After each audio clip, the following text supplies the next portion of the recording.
What's going on, everybody? I'm the mechanic and you're watching Test Driver RC. We're back at the hobby shop and we're gonna work on something actually. The Senton. Yeah, this is a different one though.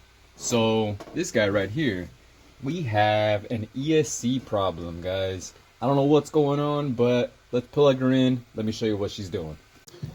Alright, so let's turn this stuff on. Let's plug everything in, and for the first time I'm on a tripod. Alright, let's see. Got this thing on.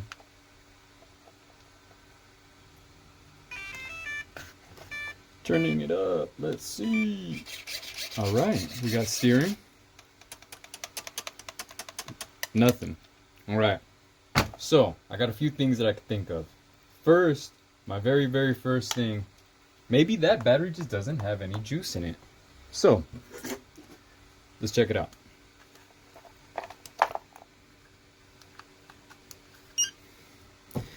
Now, there's a low cutoff point, and we're way past that. So we're at 60%. Alright, so the next thing I want to check out is I want to swap these two wires. For some reason, that seems to work sometimes. So let's unplug this. We're going to leave the yellow wire as your information, and we're going to swap the red and the blue wire. See if that kicks on the ESC. Alright, got that. Let's turn this thing on. Transmitter's on.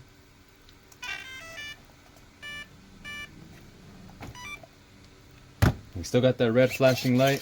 Servo's still going. Still no throttle. So before we call anything bad like the ESC or the motor, there is one other test I want to do, which is gonna be this guy right here. Trusty. So, I mean Dusty.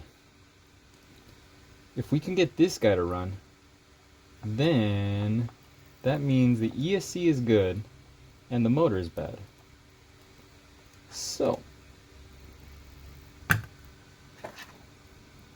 plug this in, turn on your transmitter always first, then your car. Alright guys, still nothing. Actually, hold up, I thought of something. I might be able to reset this ESC somehow. So, let's turn this thing on. And when the transmitter is on, reset, turn on.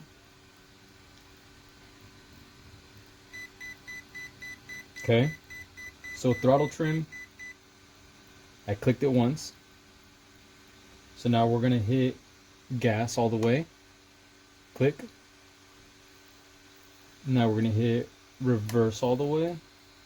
Click. Now we let go. I think we should be good, right? Thing doesn't work. Alright guys, so my conclusion on this thing, ESC, dead. Yeah, for sure we're gonna need a new ESC in this thing, and that motor, I'm pretty sure still works great. So this is not a sponsor for Celsius. I just love drinking that stuff. Shout out Seaboys. And let's get a new ESC in this thing. We are swapping out this 85 amp, guys. Gone to 100 amp. Oh yeah, baby. A little bit of an upgrade, but I gotta say this guy's gonna be able to go up to 4S now, comfortably, I think, you know. So, oh man, let's try this thing out. It's gotta work. It's gotta work. All right, we are plugged in. Okay, let's move all this stuff to the side. Turn on our transmitter. Turn on our vehicle. And let's see what we get. Uh-oh. His ESC is good, guys. Something else is the issue here. Okay, silly me. I plugged it into auxiliary instead of throttle. Let's try this one more time. Turn this on. Hopefully no more red flashing light. Okay, So last second, I thought of something. What if it's the receiver that's bad and the transmitter? You know, we've been pulling the trigger, but what if the trigger's what's wrong? You know? Let's turn this thing on and let's give it another shot. So I got the old ESC plugged in since we know that's so I have the old ESC in since we know that that's not the issue. 85 amp back in, everything's plugged in the right way, and new transmitter is on with the new receiver. Let's turn this thing on, and we're hoping for no flash in. Yes, okay.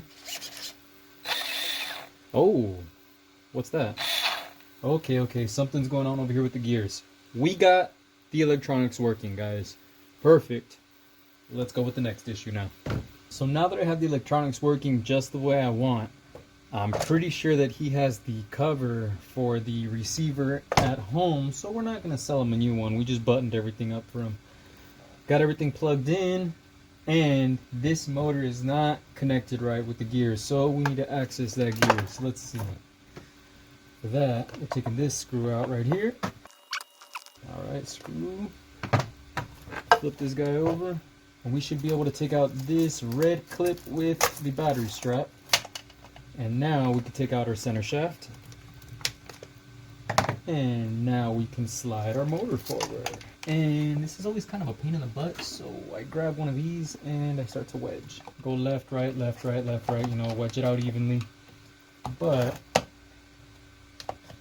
if you don't have a flathead, it's kind of tough to do that. Once that comes out, boom. And look at that, spinning way too free. That pinion gear is not touching that spur at all. Let's open this up. Alright, got that thing open, and it looks like just the pinion was loose. So we get that tightened up with the set screw. Mesh is even right already. Look at that. Perfect. Nice. Just throwing this cover back on. Putting everything back together. Same way we took it apart in reverse. And looks like this guy's got a working Senton. Alright, once that's connected, perfect. Let's put on the center shaft now. So from the front, go onto that gear, spring that into place. Now, shove this guy back in here. Okay, flip this guy over. Put this screw back in. Okay, so the ultimate test. Everything is plugged in and tightened up. I have the transmitter on. Turn on this ESC. Right, left. Ooh, it's backwards. Okay, hold on. That's an easy fix. We're just gonna switch this on the controller. Alright guys, we got ourselves a working, yes, working RC car. Alright guys, I am calling this one a success. It took us a little bit to figure out what happened, but troubleshooting the entire electronic system led us to this being the issue. Transmitter and receiver. Well guys, once everything's buttoned up, we got a nice working RC car, and we saved the guy a little bit of money too. Didn't have to upgrade to 100 amp ESC. Let's see what trouble we can get into next week. See ya.